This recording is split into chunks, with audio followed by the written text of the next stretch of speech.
भाजप नेते आणि आमदार प्रवीण दरेकर आपल्या सोबत आहेत। पहिला दिवस एक हाती सरकार बसले, पण विरोधकांना अजून ते मान्य झालं नाही असंच दिसतंय।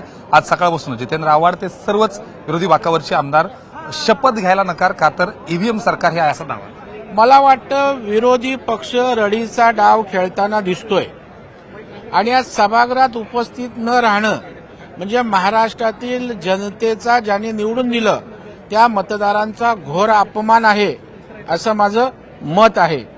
आणि जर ईव्हीएमच्या आधारे तुम्हाला डाऊट येतोय तर 20 आमदार उभाटाचे आले, ते कसे आले? तिथे काय बॅलेट झालं का? 16 आमदार काँग्रेसचे आले, तिथे काय बॅलेट झालं का? 10 आमदार शरद पवार साहेबांचे आले, तिथे काय बॅलेट झालं का? नांदेडला पोटनिवडणूक झाली, तिथे खासदार काँग्रेसचा निवडून आला।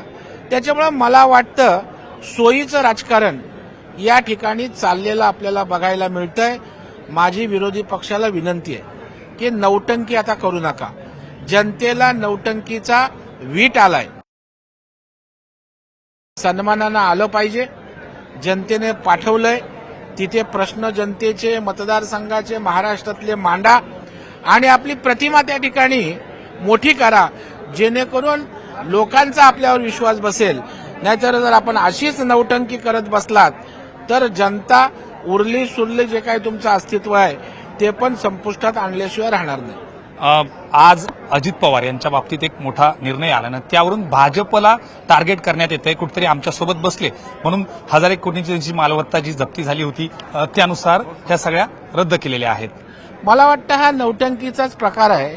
संजय राऊतांना सकाळी उठल्याबरोबर त्या ठिकाणी काहीतरी मीडियाच्या समोर बोलावं लागतं आणि सनसनाटी निर्माण करावी लागते। मला वाटतं त्यांचे सगळे विषय संपलेत म्हणून पुन्हा शिळ्याकडीला ऊत आणण्याचा केविलवाना प्रयत्न संजय राऊत करताना त्या ठिकाणी दिसतायत।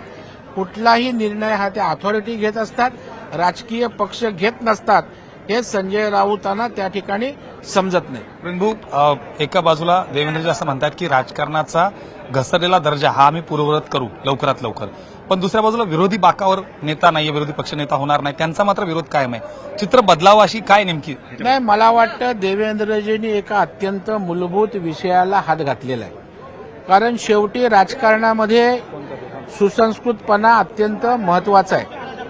कारण राजकारण महाराष्ट्राचं हे देशाला दिशा देणारं राजकारण असतं, परंतु अलीकडच्या काळामध्ये राजकारणाचा दर्जा खालावलाय, कोणतेही पक्ष असू दे। त्यामुळे पुन्हा एकदा ती महाराष्ट्राची राजकीय संस्कृती ही त्या ठिकाणी पुढे आली पाहिजे।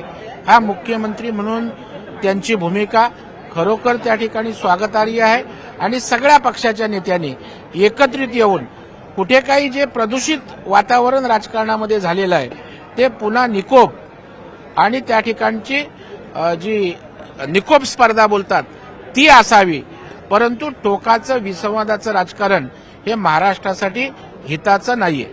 खूप खूप धन्यवाद प्रवीण दरेकर आपल्यासोबत। एकंदरीत बघितलं तर विकोपाचं राजकारण होऊ नये यासाठी घेतलेला पुढाकार नक्कीच स्वागतार्ह आहे असं देखील त्यांनी सांगितलं। राहुल झोरी, न्यूज 18 लोकमत, मुंबई।